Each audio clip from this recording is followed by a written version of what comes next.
मोदी की गॅरंटी कैसी है मुझे पता ही नहीं है अभी तक।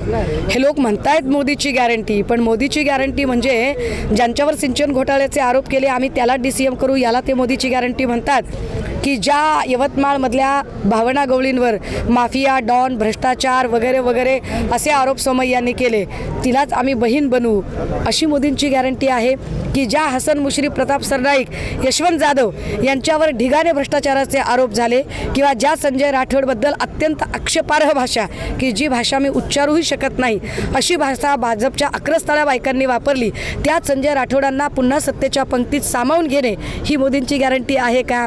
मला वाटतं की मोदीजी जे हे सगळं सांगत आहेत ते एका अर्थाने त्यांच्या भाजपच्या पदाधिकाऱ्यांना उत्तेजन देण्यासाठी, कारण त्यांनाही माहिती आहे की भाजपचे पदाधिकारी सुद्धा आतून नाराज आहेत। ज्या पद्धतीने फोडाफोडीचं राजकारण झालं आणि या फोडाफोडीच्या राजकारणामध्ये पहिल्या मंत्रिमंडळ विस्तारामधली 10 सीट्स ज्या होत्या त्या आधी शिवसेनेच्या वाट्याला गेल्या, दुसऱ्या विस्ताराच्या वेळच्या 10 सीट राष्ट्रवादीच्या वाट्याला गेल्या आणि मूळ भाजपाईंच्या हातात काहीच नाही।